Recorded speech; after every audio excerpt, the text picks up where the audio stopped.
Eddard Stark knelt by the bank of the Trident, the roar of the river mingling with the faint cries of men too injured to stand.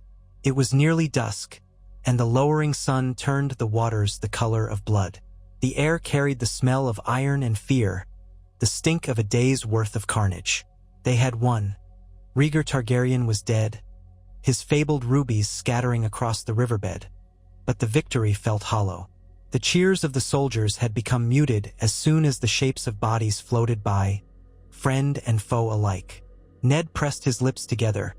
Gloved fingers curled so tightly around the hilt of his sword that he feared it might snap in two. The swirl of the tide threatened to wash away the last illusions of honor in war. Rhaegar had fought valiantly, not the madman rumored to be Aerys's echo. He had died with surprising dignity, the hint of a smile on his lips as if he'd had one final vision. Ned had not wanted to kill him. He had not wanted to set a single foot on these battlefields, but he was honor-bound by the oaths he had sworn to protect his sister Lyanna's memory, to avenge the crimes committed by the Targaryen king and heir. Even so, something about taking the life of the prince weighed heavier on him than he'd expected. The war was meant to end with Robert Baratheon as king, everyone said so. The rebellion was his, the rallying cry forging a new age. Ned had never desired power beyond his hold in the north. He rose slowly, limbs stiff with the exhaustion of battle. His own men, a scattering of Northmen from Winterfell and the smaller houses, waited respectfully a few steps away, watching him as if to gauge his command. When he turned, he saw the smoke rising in the distance, curling gray ribbons in an orange sky. He could almost taste the tension that came with the knowledge that the war was not over simply because the prince had fallen. Aerys Targaryen was yet in King's Landing. Word might come from the city soon. Whether from Tywin Lannister or another lord, the next step might decide the fate of the realm. Ned found Robert a short distance from the main crossing, lying on a cloak spread on the ground. The big man was pale, his black hair plastered to his forehead by sweat, a savage cut arching across his ribs. He had lost a great deal of blood. A circle of onlookers parted when Ned approached, and he knelt, pressing a hand against Robert's trembling shoulder. There was little to say. Words would not keep the man alive if the wound was mortal. The maester from the Vale was trying to staunch the bleeding, lips pursed in grim concentration, but the wound was deep. Robert's breathing was ragged, and his eyes fluttered open only after a long pause. "Ned," he whispered, letting out a wet cough. "Is the dragon dead?" His voice was raw, thick with pain. Ned nodded once. "Rhaegar is gone. The field is ours." Robert tried to smile, but it was lopsided. The next cough brought forth a bright spatter of blood across his lips. "Then we've won," he rasped, but there was little joy in it. His chest hitched. "Gods," he breathed, letting out a hiss that was half agony. "I feel like I've been run through by a herd of wild aurochs." The maester placed a hand against Robert's jaw, turning his face so he could better examine the dilated pupils. Ned watched the man's countenance, searching for any sign of hope, but found only a faint, resigned sorrow. "We must move him," the maester said quietly, glancing at Ned. "Or build a litter. He's not safe here, not with so many men still scattered. And the wound, I do not know if I can save him." Ned swallowed. "He must live," he said, too firm. Fear for his friend tightened in his chest like a vice. "We will find a wagon if we must, or a horse, anything." A grim silence followed. Knights of the Stormlands, the Vale, and the North looked on, all powerless before mortal injury. Someone found a makeshift litter, 2 long spears, a cloak stretched between them, and a pair of tall knights lifted Robert's body as gently as they could. The future king groaned but said nothing else, his eyes barely open, sweat rolling down in rivulets. An ominous hush spread among the men, as though a cold wind had drifted from the north to graze them with ghostly fingers. In the days that followed, Robert's condition worsened. Fever claimed him, and his strong arms, used to hefting a massive warhammer, now trembled with the effort of simply grasping a cup of watered wine. He was brought to a nearby castle of a minor lord still loyal to the rebellion, and for a time, Ned stayed by his bedside, ignoring the urgent messages that arrived daily. Tywin Lannister had marched on King's Landing, and rumor said the city had surrendered. Another rumor claimed that the Mad King was dead, slain by one of his own Kingsguard. Each snippet of news should have demanded immediate action, but Ned could not bring himself to leave Robert's side. He was not only a friend, but the man the realm counted on to take the Iron Throne. The realm needed a unifying figure in the aftermath of Targaryen tyranny. The realm needed a king, but Robert's nights were filled with delirium. His feverish dreams grew darker, and the maester's face turned stonier with each sunrise. A week crawled by, and Ned's inner certainty began to waver. Already, couriers and lords who had allied with the rebellion were pressing for decisions. They beseeched Ned to come south, to assume leadership of the battered coalition. Letters came from his foster brother in the Vale, from House Tully in Riverrun, from the lords of the Reach who had bent the knee once Highgarden chose to side against the Targaryens. All looked to him for direction, but Ned resisted, hoping against hope for Robert to recover.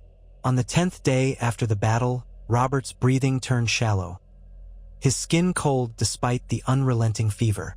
The maester tried fresh poultices, bloodletting, all manner of potions, but nothing availed. As dusk settled over the castle, the watchers in Robert's sick room realized the inevitable. Ned knelt once more beside his friend. Robert's lips parted as he tried to speak, voice no more than a rasp. "You must," he began, but coughed, red flecks staining his beard. His eyes slid shut, and Ned bent close to hear him. "You must finish it. The war, the realm." Ned's throat was dry. He clasped Robert's hand. "You'll sit the throne, Robert. Just hold on. We'll get you better." But Robert's glazed eyes held only the faint reflection of the flickering candles. He tried to laugh, but it came out as a weak gasp. "Don't coddle me like a child, Ned," he managed, a spark of old humor kindling in his stare. "We both know." Another ragged breath. Too late. Ned's lips parted, but there was nothing to say. The next sound was a slow exhalation, and then Robert's chest did not rise again. The future king of the Seven Kingdoms died as quietly as the last whisper of wind through the leaves. For a long moment, no one in the room moved. Outside, the cry of a raven split the twilight. In the gloom, tears stung Ned's eyes, but he forced them away. He had been trained his whole life to bear sorrow with dignity. Men pressed closer, speaking in hushed tones. Some prayed softly to the Seven, some to the old gods. The door to the hall opened, revealing lords, knights, and soldiers who had waited for word. At the look on Ned's face, an uneasy hush rippled through them. Lord Jon Arryn arrived before dawn the next day, escorted by a retinue from the Vale. He was an older man, yet unbowed by age, his face gray with grief the moment he learned Robert was gone. Jon listened carefully as Ned explained what had passed. His shoulders set in a posture of sorrow but also acceptance. "All look to you now, Ned," Jon said gravely. "The men, the lords. With Robert dead, you are the most beloved figure in this rebellion, the only one the realm might rally behind. They will not suffer the Targaryens on the throne, and, I fear, none will accept a vacant seat." Ned paled at the thought. "I have no wish to be king. The realm can choose another, perhaps one from a great southern house, or—" "They will choose you," Jon said simply, compassion filling his eyes. "You are the Honorable Stark, the quiet leader who helped bring an end to the Targaryen reign. The memory of your father's murder at Aerys' hand stirs men's hearts. They will claim it is justice, the realm rebalanced. Ned, whether you wish it or not, the crown is now yours to bear if you would keep the peace." Ned's mind reeled.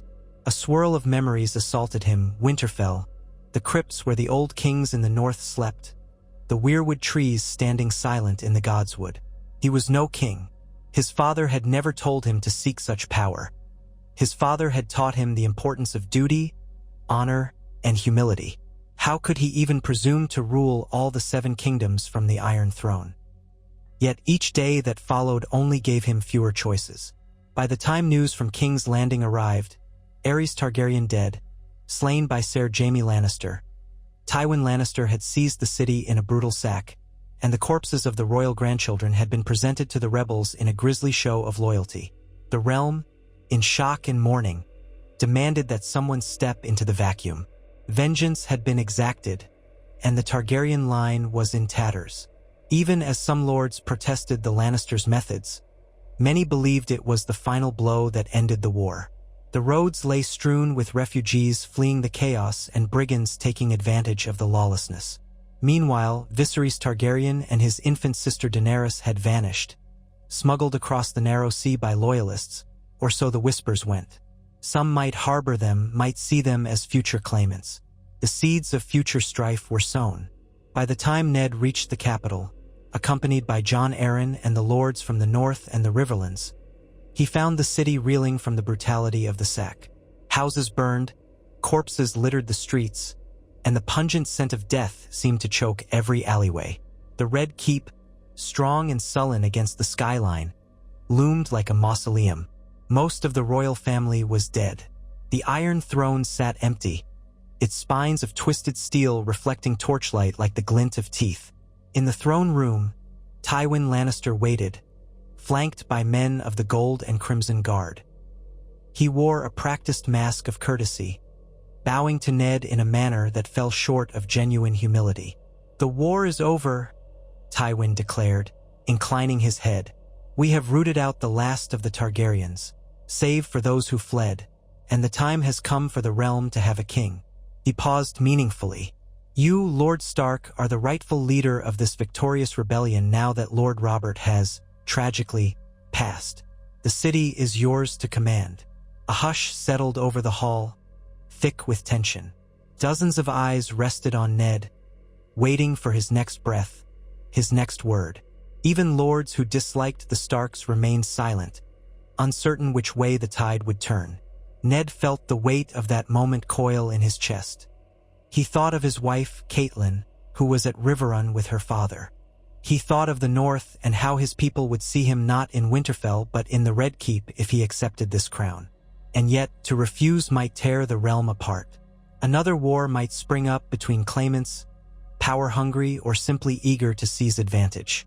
The Tyrells, the Lannisters, the remnants of Targaryen loyalists, the Martells of Dorne who bitterly mourned Elia and her children. Any and all might vie for the seat. Duty, his father had once told him, was the end of all excuses. Honor was a chain that bound a man. He saw no path to keep the peace but to accept. Slowly, he descended to one knee before the throne, heart pounding. He saw Tywin's cool gaze, saw men in the corners exchanging glances, saw the flicker of surprise, relief, or anger cross their features. It was done. Eddard Stark had claimed the Iron Throne, though his heart warred with his mind as to whether he had chosen rightly. They crowned him soon after. His coronation was a subdued affair by some standards, a realm battered by war, a city reeking of blood, and too many lords weary from battle. They placed the heavy metal circlet upon his head, hammered from steel rather than gold at Ned's insistence. The realm's former crowns had been lost, stolen, or melted down. The new one was plain, unadorned by jewels, though a single direwolf was engraved across the brow. It felt as though it weighed 100 pounds. In that moment, Ned realized he no longer wore the mantle of Lord of Winterfell. He had to be king of the Seven Kingdoms, or as many of them as would obey. On that same day, Ned ordered the immediate cessation of all looting in the city, the feeding of the small folk, and the disposal of the corpses to halt the spread of disease. His first royal decrees concerned not alliances or punishments but relief for the suffering in King's Landing. He visited the pyres himself, driving the subtle point home that even a king should not shy from the burdens of the realm. Lords and knights who had never imagined a Northman on the throne looked on with cautious respect. Some said the new king was too somber, too stiff, a man with no knack for royal amusements. Others whispered that this new reign might be a quiet, pious age, lacking the pageantry of Targaryen courts or the boisterous feasting Robert would have brought. Most, however, saw the shadow of Ned Stark's honor and felt hope that the days of tyranny had passed. Yet Ned was not blind to the undercurrents in his new court. Tywin Lannister had placed a large portion of his army in the city, ensuring House Lannister's position was unassailable. The River Lords, sworn to House Tully, eyed the Lannisters with contempt for what had happened to Elia and her children. The men of Dorne burned with secret or open anger at the crimes visited upon Elia Martell. Some might never bend the knee if justice was not served. The Tyrells had come late to the rebellion, throwing their weight behind the Targaryens initially before capitulating once the tide turned. Their presence was subdued. Ned could sense them waiting, reluctant. The Greyjoys hardly cared, so long as they were left free on the Iron Islands. The Vale men would likely side with Ned if Lord Arryn remained at his right hand, but even that was not guaranteed if it came to an internal conflict. The realm's future was fraught with precarious webs of old grudges, alliances, and the deep scars of war. The day after the coronation, Ned convened a council in the small chamber that overlooked Blackwater Bay. At the table sat Jon Arryn, who had agreed to serve as his hand. Stannis Baratheon, Robert's younger brother, who looked thunderous and pale, having arrived late to the capital, and a scattering of other lords who had proven themselves in the rebellion. Tywin Lannister was pointedly absent, preferring to send Ser Kevan in his stead. Ned began by thanking them for their service, but his eyes flicked to Stannis, whose stoic demeanor concealed deep-seated anger and grief. "My lords," Ned said, clearing his throat, "though the Targaryens' rule has ended, we must not believe peace will come easily. The small folk are hungry, the city is wounded, and the scars of war run deep. We must see to them before we begin anything else." Jon Arryn nodded gravely. "I concur, Your Grace. Famine must not stalk our streets.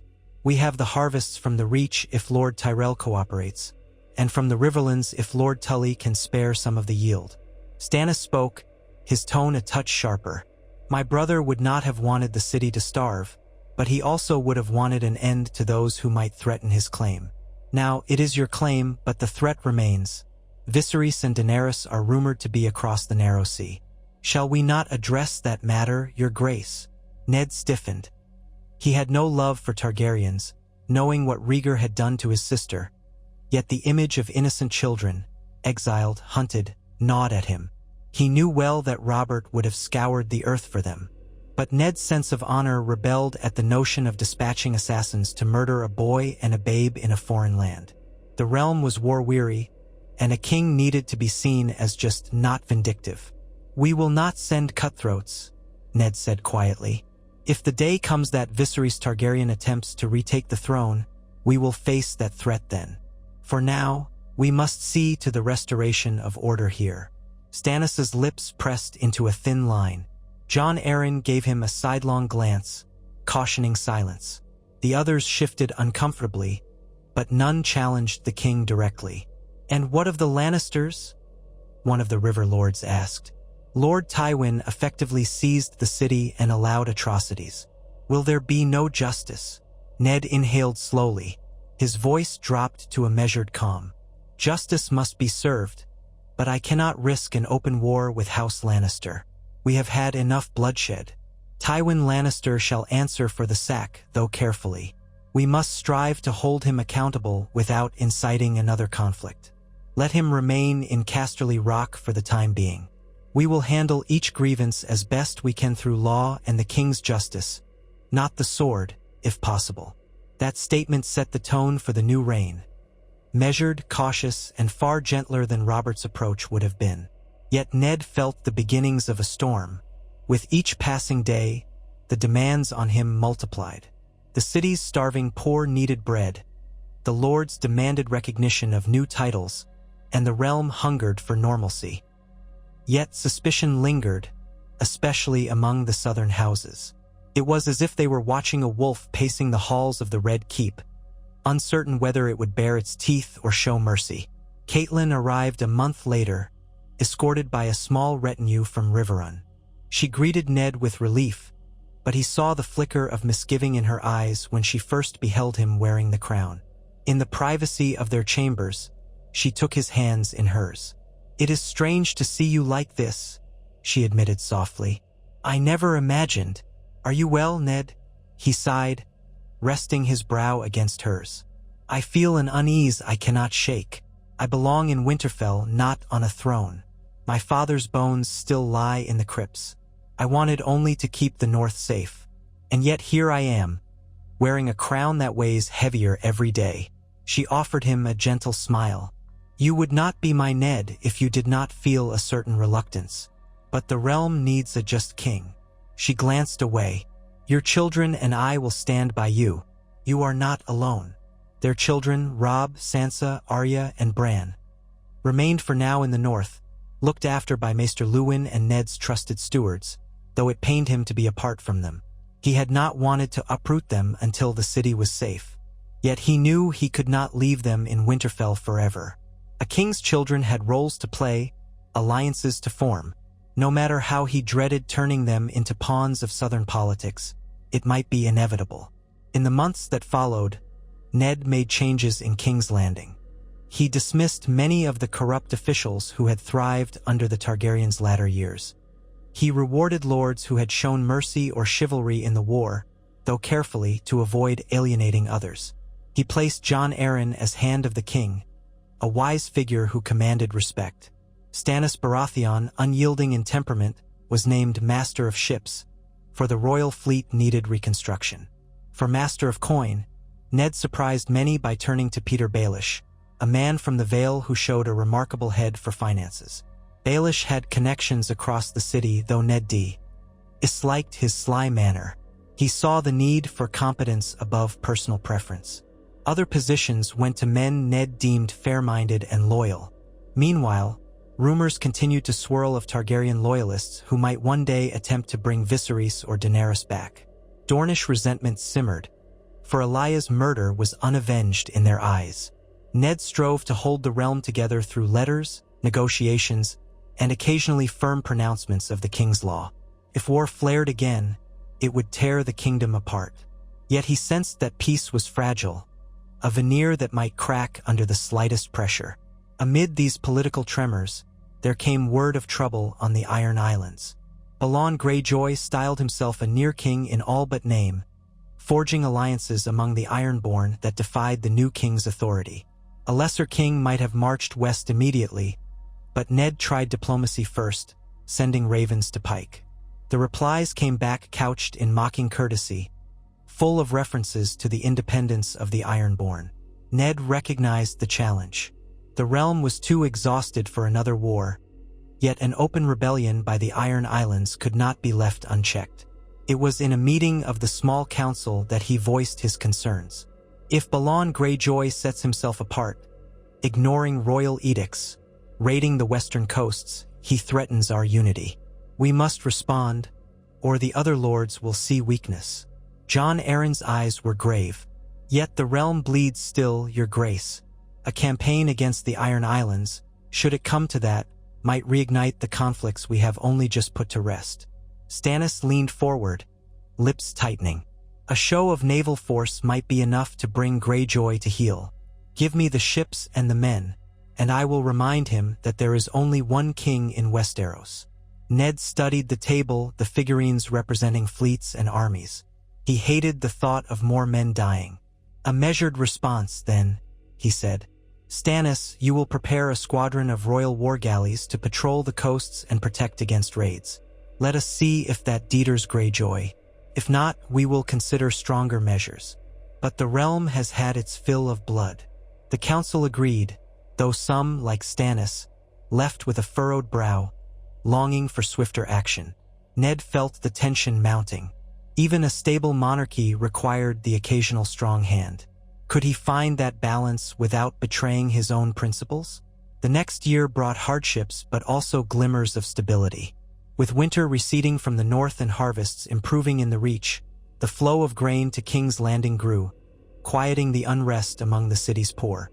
Ned regularly patrolled the streets in disguise, a practice that confounded his Kingsguard.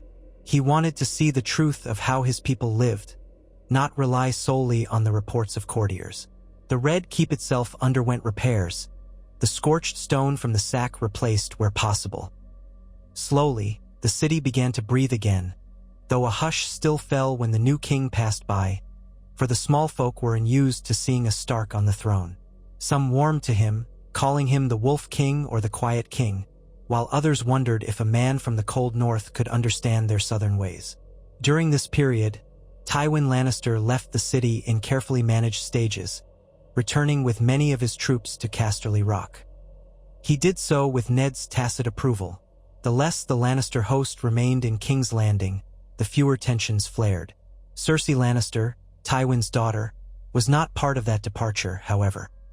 She was betrothed to one of the High Lords from the Reach as part of Tywin's effort to strengthen alliances. Ned had done nothing to stand in the way of such matches, though he watched warily, knowing Tywin's ambitions never truly waned. Yet if Tywin's presence lessened, new challenges emerged. Doran Martell, Prince of Dorne, sent a formal letter to the king, requesting an audience. The letter's tone was measured, coolly polite, but beneath the courtesy was the clear demand. How would Ned address the wrongs done to Elia Martell and her children during the sack of King's Landing? In truth, those crimes had been the doing of Tywin Lannister's men. The question was, would the new king punish House Lannister or shrug aside the Martell's grief in the name of unity? Ned faced a conflict that tugged at his own sense of right and wrong. The memory of seeing the small corpses laid at Robert's feet still haunted him. The wanton slaughter of children. There was no justice in ignoring such a deed. But if he called Tywin Lannister to answer for the crimes, would the realm plunge once more into civil war? He composed a response, summoning Doran Martell to King's Landing under safe conduct. In the letter, Ned promised a fair hearing. He wrote how the crown desired to heal old wounds, not deepen them. When the Martell party arrived 3 moons later, Ned greeted them in the throne room with all due respect. Doran Martell came forward, accompanied by Oberyn Martell, whose face held a simmering rage. The Red Viper. Ned could sense the tension coil throughout the hall. Doran spoke first, voice measured. "Your Grace, we come for justice. My sister was a princess of the realm, wed to Rhaegar Targaryen by the orders of King Aerys. She bore his children, and they were murdered in the sack. Their bodies defiled." He paused. "We would know how our new king means to address these crimes." Ned rose from the Iron Throne, stepping down a few steps until he stood level with the Dornish princes. "Prince Doran, I grieve for your sister and her children. They were innocent of any wrongdoing. Their deaths haunt us all. We know who bears responsibility." He inhaled quietly, aware that the entire court listened to his every word. "Those men were under the command of Lord Tywin Lannister. I have not forgotten. Yet if I bring war to House Lannister, the realm will bleed again. I offer this instead, a royal inquest with the Master of Laws presiding to determine the direct perpetrators of your sister's murder. They shall be punished. Let it be known the king does not permit such brutalities without consequence. As for Lord Tywin, I will summon him to answer for his role. If he refuses, I will declare him in rebellion. If he comes, I will judge the matter fairly." A hush followed. Oberyn Martell's mouth twisted in a frown. "Words. We have heard words." But Doran placed a hand on his brother's arm. There was a subtle shift in his expression. "I will take you at your word for now, your grace. Should we see no justice, Dorne cannot promise to remain loyal." Ned nodded. "You shall have it. The men who did the deed, the mountain that rides among them, will face trial." In truth, Ned knew what he was doing was perilous. Tywin Lannister would not meekly appear in King's Landing to face accusations. Gregor Clegane, the fearsome knight rumored to be the one who murdered Elaya's children, was a sworn sword to the Lannisters. Ned's vow of justice would inevitably force a confrontation. But he could not, in good conscience, ignore such a crime. If he did, he would be no better than the Targaryen tyrants who had flouted the realm's laws. That confrontation came soon enough. A summons was sent to Tywin Lannister at Casterly Rock, demanding his presence to answer for his men's actions. Tywin refused to come in person, sending a raven that reaffirmed his loyalty to the crown, but asserted that the deaths of Elia and her children were an unfortunate outcome of war, not a premeditated crime. He offered to pay a hefty sum of gold to House Martell as recompense. The message was coldly transactional, a token gesture in Tywin's typical style. Ned read the letter with a tightening in his chest. He knew Tywin's tactic. By framing it as a matter of war's cruelty, he absolved himself of personal blame, throwing enough gold at the matter to buy peace. If Ned acquiesced, the Martells would see him as a false king who mouthed justice but practiced only realpolitik. If Ned pressed for Tywin's presence, the Lannisters might mobilize their forces. Did the realm have the strength for another war? With a heavy heart, Ned penned a reply, reiterating his command for Lord Tywin to present himself before the king's justice. He would not accept coin in lieu of accountability for child murder. He sent ravens throughout the realm, including to his allies in the Vale and the Riverlands, warning them of potential strife. King's Landing braced itself for the possibility that Tywin might, once more, choose war to preserve his pride. Across the city, courtiers whispered that the Wolf King was doing the honorable thing, doomed though it might be. Others murmured that this was just the reason a Stark did not belong on the Iron Throne. Another king would have taken the gold and left the Martells to nurse their grievances in bitter silence. Ned's own sense of duty demanded he do otherwise. Weeks passed with no direct reply from Tywin, but the mood in the west grew menacing. Reports trickled in that Lannister bannermen were gathering arms, and that caravans from the Westerlands traveled under heavy guard. Meanwhile, Prince Doran and Oberyn waited in the capital, anticipating the trial they had been promised. Dorne's envoys watched every development with narrowed eyes, as though expecting betrayal. Jon Arryn counseled caution. "Your Grace, let us consider carefully. If Tywin Lannister marches upon the city, can we match his forces? The realm is not fully recovered. The small folk are only just returning to normalcy. Another war." He did not finish the thought, but Ned knew its shape all too well. Another war could plunge the Seven Kingdoms into devastation. Ned's mouth tightened. "I have no wish for war, but justice cannot be for sale. Our new rule must be founded on something better than that." In the end, Tywin did not ride to King's Landing personally, but he sent his champion. Gregor Clegane arrived, flanked by Lannister men, scowling under a heavy helm. The Red Viper's eyes gleamed at the sight, remembering everything that had been done to Elia. Ned decreed a trial by combat to settle the Mountain's guilt or innocence, for the man refused to submit to the authority of the Crown's inquest. It was a gamble, one that might appease the traditions of Westeros and also reveal whether the gods would side with vengeance or with the Lannisters' cunning. The day of the duel dawned hot and bright, the sky a cloudless blue. The assembled court filled the stands around the courtyard, tension thrumming in the air. Gregor stood massive, plate armor gleaming like a steel tower, while Oberyn Martell paced in a leather and mail ensemble that offered freedom of movement. His spear glittered in the sun. People whispered that the Red Viper had coated its tip with poison, but no man dared to openly accuse him. Ned presided over the trial, seated on a hastily erected dais, the crown feeling heavier than ever. He felt no thrill at the spectacle, only dread. If Oberyn died, the Martells would never forget. If Gregor died, Tywin Lannister would see it as a direct affront. But the men had chosen this route, and Ned could not stop it. They clashed in a flurry of violence, Oberyn dancing around the giant knight, spearing at joints in the armor with uncanny skill. Gregor swung his massive greatsword in savage arcs, each blow enough to cleave a man in half. The small folk cried out as the Red Viper struck again, lightly piercing Gregor's flesh. But even small wounds might prove fatal if the rumors of poison were true. Still, the mountain refused to fall, roaring his fury. As the duel wore on, Oberyn taunted Gregor, demanding he confess to murdering Elia and her children. "You raped her," he cried, lunging. "You murdered her. You butchered her children." Each accusation rang out across the courtyard.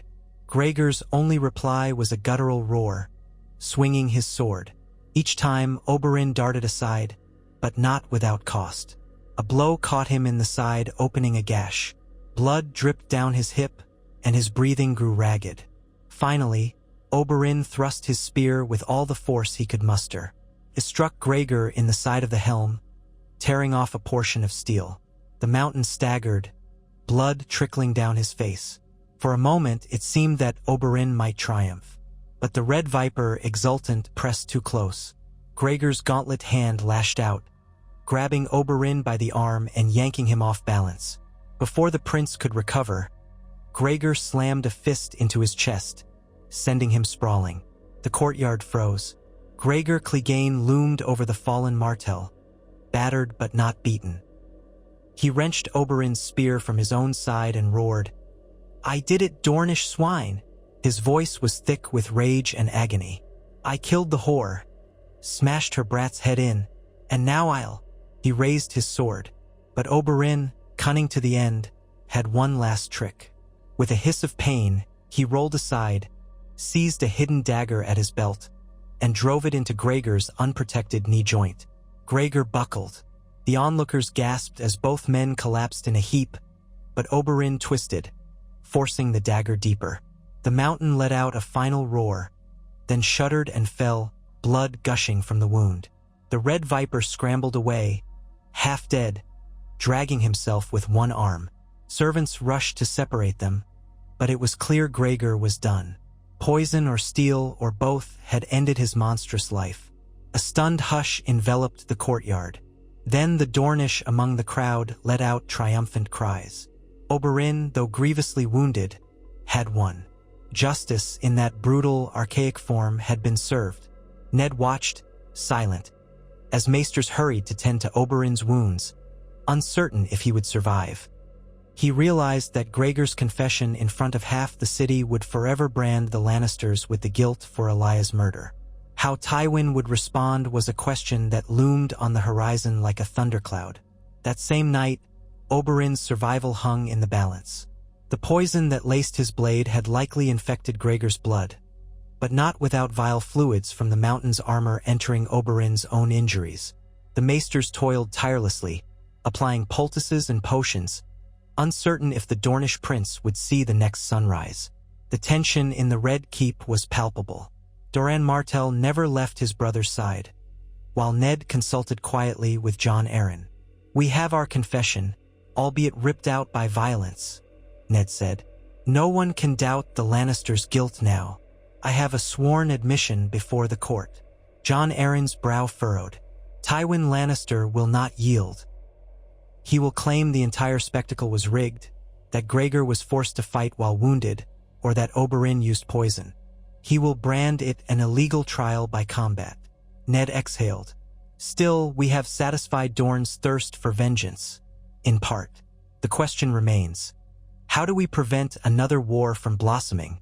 Word came from Casterly Rock soon after. A terse missive from Lord Tywin denouncing the outcome as a farce. Yet the letter stopped short of declaring open rebellion. Perhaps Tywin realized that if he marched now, he would stand alone against not only the crown but also the combined forces of Dorne, the North, the Riverlands, and the Vale. Even the Tyrells might seize the chance to supplant the Lannisters in the king's favor. For all his pride, Tywin was not a fool. The realm braced for the possibility of conflict throughout that year, but it never came. Diplomacy, or the threat of combined arms, kept the tension from erupting. Tywin remained in the west, nursing his wounded pride. Oberyn Martell slowly recovered, sporting scars to remind him of how close death had come. The city breathed a small sigh of relief. During all of this, Ned found little joy in his kingship. He took no satisfaction in seeing men kill each other for justice. The memory of Gregor's final confession echoed in his mind. The Targaryens had once burned men alive, or so the tales said, to achieve their ends. Ned felt the burdens of the throne pressing heavier with each passing day. He sought solace in Catelyn's company, and at long last, they agreed the children should come south, that the royal family be together. He hated uprooting them, but he did not want them to grow up strangers to their father. The day Robb, Sansa, Arya, and Bran arrived in King's Landing was a day of surprising celebration. The small folk turned out to watch the procession, curious to see the Wolf King's heirs, northern children stepping into the labyrinth of a southern court. Robb looked determined to appear a young man. Sansa stared at the city's wonders with wide-eyed fascination. Arya fidgeted restlessly, obviously wanting to see more than the inside of a litter, and Bran clung to his mother's hand, gazing about in awe.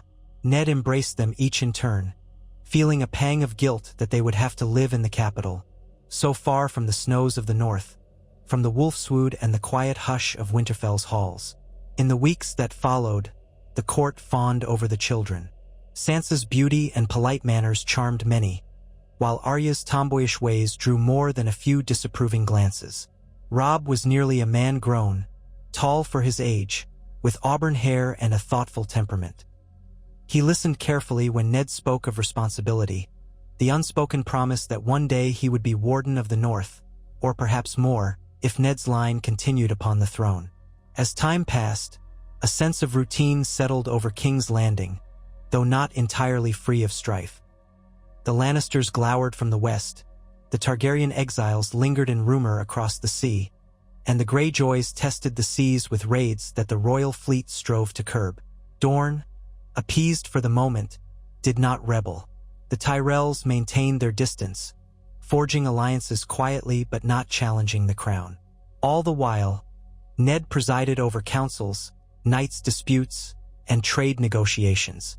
He orchestrated a marriage alliance for his brother-in-law Edmure Tully to a daughter of House Frey, an effort to secure the Riverlands. He established a set of laws to curb the corruption among the City Watch. He read reports daily, losing himself in an endless tide of parchment and wax seals. It was not the life he had imagined. Catelyn tried to create a comfortable household for their family, encouraging Sansa to learn the graces expected of a princess in court, guiding Arya in more ladylike pursuits, though the younger girl resisted. Bran found wonder in the Red Keep, climbing walls and exploring hidden corridors, which gave Catelyn anxious days. Robb spent hours with the Master-at-Arms, learning the sword, forming friendships with other squires of noble birth. Despite this veneer of normalcy, Ned sensed the seeds of new conflicts. The politics of the South were like shifting sand beneath one's feet. Varys, the spymaster who had served under the Targaryens, quietly remained in the shadows, offering cryptic hints of possible threats. Sellswords who might sail for the exiled Targaryens, or strange rumors of a Dothraki Khal who had taken a Targaryen bride. Peter Baelish, the master of coin, flaunted his cunning in the realm of finances, quietly expanding the city's revenues while also lining his own pockets, if the whispers were true. Ned disliked such intrigues, but he was no fool. He knew a king had to keep a web of informers to survive. One day, after a particularly trying council session where Lord Renly Baratheon, Robert's youngest brother, had argued for new festivals to placate the small folk, Ned stood on the balcony overlooking Blackwater Bay with Jon Arryn at his side. A fresh breeze off the water ruffled their cloaks. "Ave done much good, your grace," Jon said gently. "The city is not the same cesspit it was under the Mad King, or even in the chaos after his fall." Ned smiled, a tired look in his gray eyes. "It is not enough. The realm is full of cracks. I see them every day. I mend one, and another appears." He hesitated. "Sometimes I dream of the north, Jon. The snowdrifts under gray skies, the sound of the direwolves at night. I miss the quiet surety of it." Jon placed a hand on Ned's shoulder. "Duty, that is what we must bear until the end. You have at least set a different tone for kingship, a just and honorable one. That is more than most can claim." Ned watched a gull wheel over the bay. "Honor," he whispered. "My father taught me it should guide a lord, but for a king, perhaps the cost is even higher." He did not voice the fear that sometimes tugged at him in the small hours of the night. The fear that his honor would one day force him to wage a war he could not win, or to make a decision that would break the realm. As he stood there, he clutched the railing, thinking of the promise he had made to Lyanna as she lay dying. A promise that had cost him dearly, though the details were known only to him. Rhaegar's child or children, or the swirl of secrets that the war had left behind. But that was a memory for another time, one that had not yet demanded its due. The years that followed were full of delicate balancing acts. Lords who once muttered about a Northman on the throne grew accustomed to Ned's measured ways. The realm stabilized economically under Baelish's cunning hand and Jon Arryn's steady oversight of the royal exchequer. Harvests were good in the Reach, and trade routes opened with the free cities once again. Occasional raids by Ironborn were met by Stannis' squadrons, and though the conflict flared into a brief skirmish, it never exploded into full-scale rebellion, thanks to cautious negotiation and the threat of combined might. House Greyjoy eventually bent the knee anew. In King's Landing, the memory of the Targaryens faded from day-to-day conversation. Statues and tapestries of dragons were removed or hidden away, replaced by the direwolf sigil of House Stark. Some who had once been staunch Targaryen loyalists now quietly served the new order. Yet across the narrow sea, Viserys Targaryen grew into a bitter young man, and Daenerys, if whispers were to be believed, became a quiet, watchful girl, married off to a Dothraki warlord. Varys's little birds occasionally chirped of a Targaryen restoration, but the realm felt distant from that threat, lulled by the calm that Ned's rule brought. Ned's children grew. Sansa became the darling of the court, admired for her grace and courtesy, though behind that polite facade, she wrestled with the complexities of southern politics. Arya, rebellious and bold, found friends among the castle staff, learning how to wield a wooden practice sword when no one was looking. Robb took on the mantle of a prince and future warden of the North, forging alliances with the young heirs of powerful lords. Bran discovered a taste for old histories and the wonders of the Red Keep's library when he wasn't climbing. Catelyn presided over the household with an elegance that endeared her to many, though she sometimes missed the simpler life at Riverrun. Season after season, Ned tried to guide the kingdom with a steady hand, forging alliances through fair dealing and an unwavering sense of justice. Disputes between houses were resolved with caution. The realm's roads grew safer as he strengthened the king's peace, sending loyal men to quell bandits who lingered after the war. Still, not all was serene. The Lannisters remained sullen. Rumors hinted that Tywin's forging new connections with the Freys and perhaps even with certain envoys from Essos. The Tyrells quietly prepared for the future by consolidating their power in the Reach, building up granaries and fleets. In Dorne, Oberyn recovered from his grievous wounds and continued to brand the Lannisters as murderers and oathbreakers, stirring up southern resentment. The seeds of chaos lay beneath the surface, awaiting a spark. Then came a raven from the wall. The Night's Watch sent a plea for aid, reporting increased sightings of wildling raids and ominous accounts of darker things beyond the Frostfangs. The Lord Commander begged the king for more men, supplies, and attention. Such letters had come before, but their urgency seemed to mount with each dispatch. Ned listened intently, for the Wall was part of the North's ancient heritage, and he knew well the old stories. Too often, the South forgot the threats in the far north. He answered by sending a small detachment of skilled knights and men-at-arms to reinforce the Night's Watch, along with supplies of grain and steel. Some in the capital questioned why the king would care so much about that desolate place. But Ned believed that ignoring the Wall was a grave mistake. Duty demanded otherwise. Time wore on.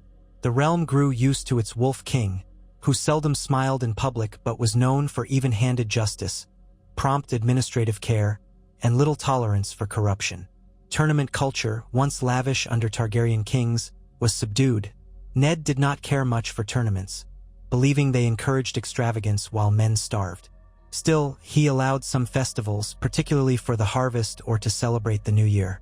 Courtly life adapted, though less flamboyant than in previous reigns, and some courtiers complained behind closed doors. The children reached their adolescence, each forging their own path.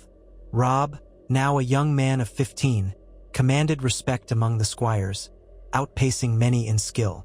Sansa, at 13, had suitors from highborn houses. Arya, wild as ever, grew restless in the city. Bran asked endlessly about returning to Winterfell, wanting to see the ancient seat of House Stark.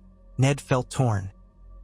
He had always believed his children would be raised in the North, to understand the traditions of their ancestors, but with him on the Iron Throne, the center of power was unavoidably in the South.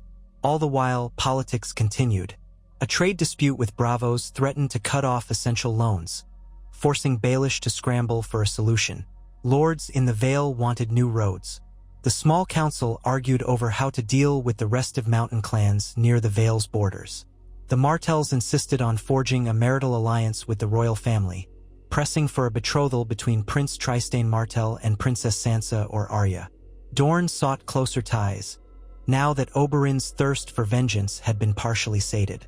Ned wavered, uncertain about pushing his children into political marriages, but he recognized that forging an alliance with Dorne might solidify the realm.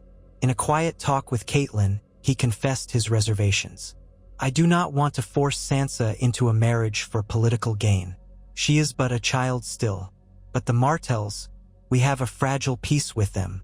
If we refuse, they may see it as a slight. They suffered greatly in the war. They still speak of Elia." Catelyn squeezed his hand.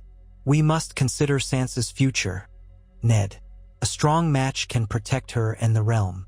Yet let us not rush. Sansa may not be ready. Perhaps in a few years. Dorne can wait." Ned nodded reluctantly. He knew the Game of Thrones demanded such calculations, but it never sat easily with him. He longed for simpler days, fighting side by side with Robert for a cause they believed just. But Robert was gone, and all that remained was the uneasy crown on Ned's head. Thus the realm continued under Eddard Stark, the Wolf King. Stable, if not joyous, guided by a man who wore the crown as a penance rather than a prize. Some lords found it stifling. They remembered Robert's boisterous laughter and thirst for glory, or even the Targaryens' dangerous passion for spectacle.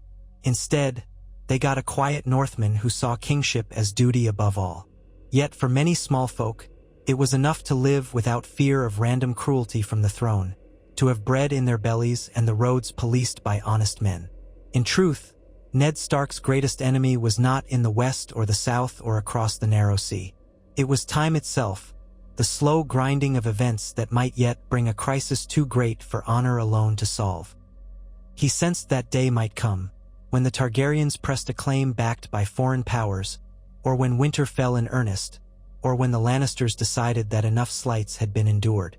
For now, though, the realm carried on, forging a fragile peace. At night, Ned would sometimes wake in the dark, heart pounding, thinking of the promise he made to Lyanna, thinking of the child she bore, and the war that had cost so much. He wondered what Rhaegar Targaryen had truly believed, how different the realm might have been had events unfolded another way. He told himself that each day he ruled justly was a small atonement for the blood spilled. Perhaps that was all any king could do. Carry the weight of the crown, day by day, until it ground him to dust. And so, in the city of King's Landing, upon the Iron Throne taken in blood and crowned in reluctant duty, Eddard Stark oversaw a realm in uneasy balance. 1,000,000 souls bustled in the streets below, forging new lives in the aftermath of the Targaryen fall. Boys became men, girls became women. The small folk tilled their fields, prayed to their gods, and told tales of the Wolf King who sat on a throne of swords yet seldom bared his teeth. And far in the north, the wall stood as it had for thousands of years, manned by men in black who watched for threats the realm believed to be but myth. Across the sea, whispers of a silver-haired princess among the Dothraki persisted, like an ember that might one day spark a conflagration. Through it all, Ned clung to honor. He tried to do right by the living and the dead, upholding the memory of those he had lost. In the hush of the Godswood in the Red Keep, beneath the transplanted weirwood whose bark was pale as milk, he would kneel at times, head bowed, remembering Winterfell. He would ask the old gods for guidance in a land of new gods and old grudges. The whisper of leaves was his only reply, but it was enough to carry him through the next day, and the day after, until fate or conflict would call him to prove that a man of the North could rule the 7 kingdoms without losing his soul. Perhaps that was the truest victory of all, to reign with honor in a place where such a virtue was often the first casualty. And so, Eddard Stark's story as king was not marked by boisterous feasts or endless conquests, but by patient, stubborn striving against the tide of corruption and vendetta. His was a kingdom where justice, however imperfect, was no longer an empty word. His was a crown that might, in time, become a symbol of something different than dragons or stag antlers, of an enduring hope that a realm built on honor could endure, even in the face of the storms to come. Eddard Stark rose from his kneeling position in the godswood. Early morning light filtered through the sparse leaves of the transplanted weirwood, and the heart tree's solemn face seemed to watch him in silence. His limbs felt stiff from the long vigil, and his thoughts were heavy with the weight of yet another troubling dream. They came to him often of late, in the hours before dawn, conjuring images of ice and darkness, of ghostly shapes in the far north where the walls stood sentinel. It made him think of his brother Benjen, still among the Night's Watch, or so Ned believed. News from the wall came rarely enough to cause concern whenever it arrived, but he could not linger on these visions. The realm needed him wide awake. A servant waited on the edge of the godswood, bowing his head. "Your Grace," the man said softly, "the hand awaits you in the small council chamber." Ned offered a faint nod, wiping pine needles from his cloak. The black wool and gray trim looked strange compared to the red and gold attire worn by Targaryen kings of old, or even the bright blue and gold Robert Baratheon might have donned. The capital had adjusted to a different palette over the years of Ned's reign, though not without constant remarks about northern somberness. He left the godswood, letting the servant guide him through a maze of halls until they reached the council chamber. Within, Jon Arryn stood by a table laid out with parchments and ledgers. His hair was grayer than before, lines of age etched more deeply across his face. But he looked up with a kindly smile, the same fatherly warmth Ned had known since boyhood in the Vale. Opposite Jon sat Peter Baelish, Littlefinger, flicking dust from the sleeve of an emerald doublet. Varys hovered near the wall, hands tucked into the voluminous folds of his lavender robes, while Stannis Baratheon stood stiff-backed by the window, his gaze directed at the sweep of Blackwater Bay beyond. Ned seated himself at the head of the table, and those gathered made small gestures of respect. Littlefinger leaned forward first, an eager glint in his eyes. "Your Grace, I have the figures you requested on the city's finances." He slid a parchment forward. "We've recovered from the chaos of the war, but coin is ever in short supply. The expansions along the Rosby Road and the distribution of grain to the poorest districts have depleted our reserves. New taxes will be needed if we hope to keep the crown's coffers comfortable." Ned pursed his lips. He had never been fond of burdening the small folk with more taxes, especially after the wars they had endured. "We'll review the matter carefully," he said. "I would not have our people starve for want of coin in the treasury. Are there other ways to increase revenue without strangling the small folk?" Littlefinger allowed himself a knowing smile. "We can encourage trade from Essos, perhaps reduce certain tariffs on Braavosi goods to entice them to use King's Landing as a major port. If that works, the increased volume of trade might more than make up for any reduction in duties. It is a risk, of course." Jon Arryn tapped a finger thoughtfully on the table. "If Braavos is offended by small gestures, they might choose Oldtown or Gulltown instead. The Sea Lord is a prideful figure." Ned exhaled. "We shall attempt it. Draft the details and we'll decide at next week's session. For now, let us not impose new taxes on bread or salt." Stannis shifted his weight, folding his arms. "Speaking of salt, Your Grace, the Ironborn have grown bolder again. I have 4 war galleys patrolling the western coasts, but Balon Greyjoy's reavers have taken a merchant ship bound for Lannisport." Ned felt a familiar heaviness in his chest. Balon Greyjoy did nothing so large as open rebellion.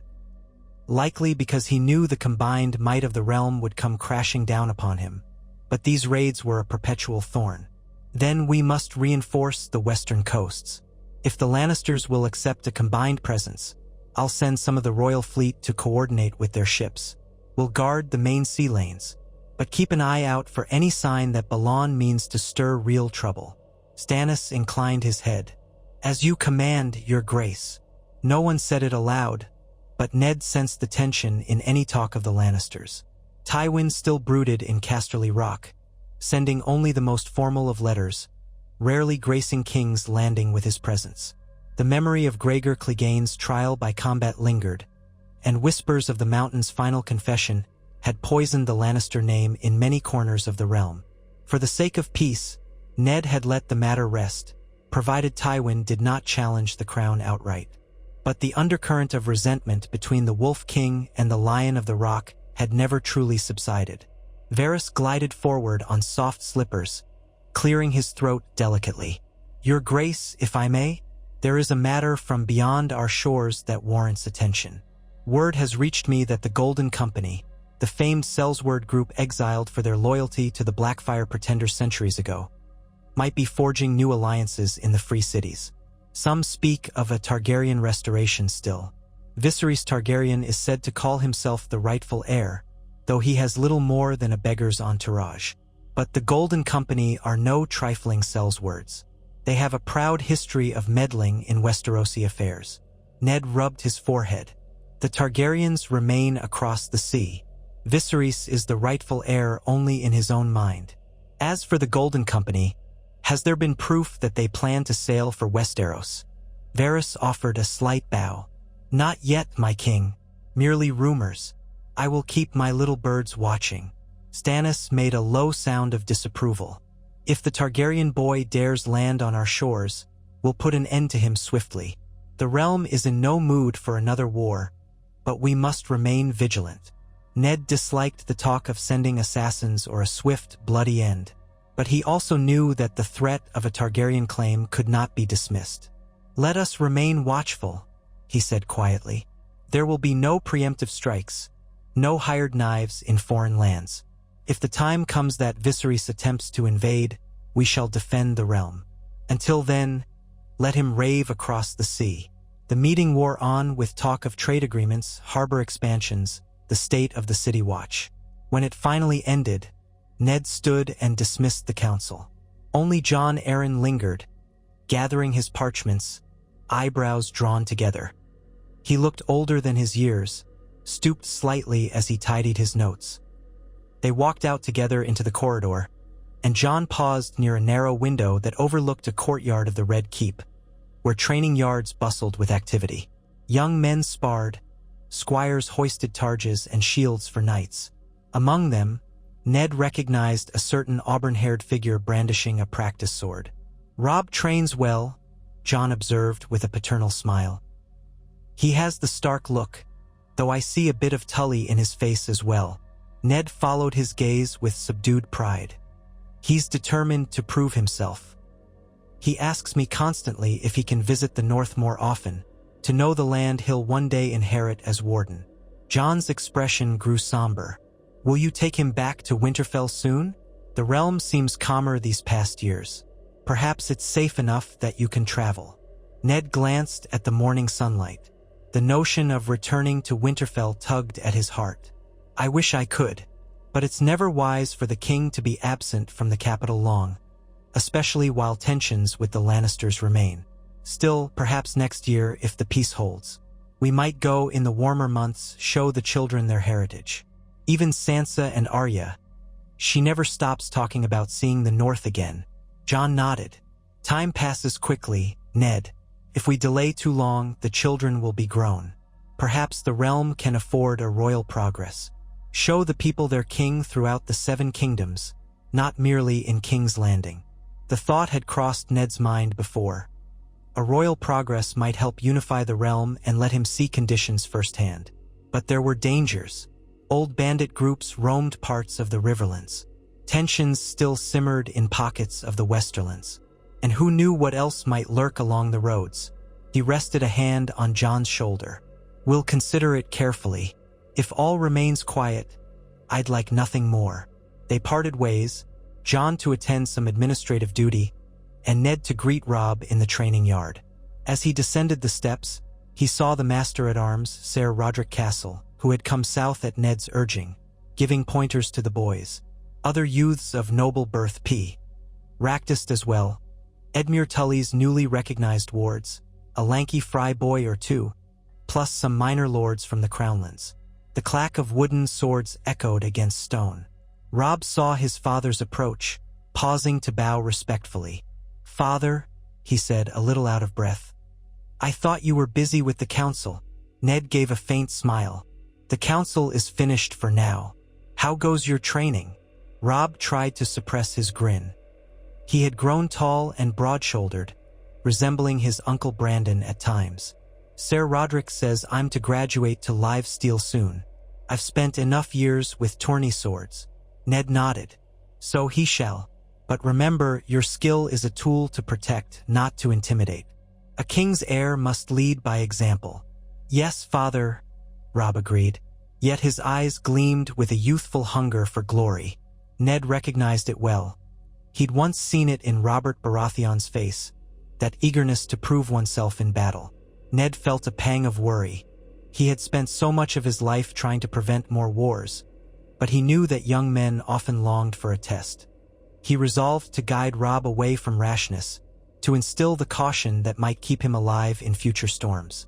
They were still talking when Arya sprinted into the yard, skirts hiked up to her knees, her brown hair in disarray.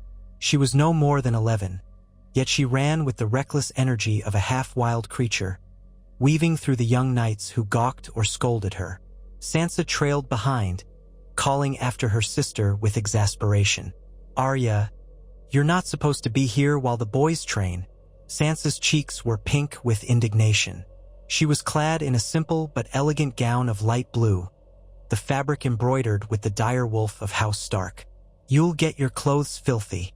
Arya ignored her sister, bounding up to Ned with a grin that showed a missing tooth. Father, I saw you talking to Robb. Can I train with the sword too? Ned placed a hand on her head. You know the Master-at-Arms will teach you the bow, the dagger, but you must still learn your lessons with Septa as well. Arya pouted. Sewing is stupid. I'd rather fight. Sansa huffed. You're going to ruin your hair ribbons again. Ned gently separated them. Enough, you two. Sansa, run along. Your mother wants your help in the solar.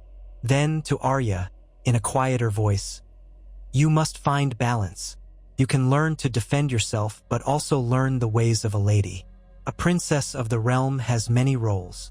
Arya frowned but did not argue further. She trotted off behind Ser Roderick, who had agreed to give her a few tips with a wooden blade in private.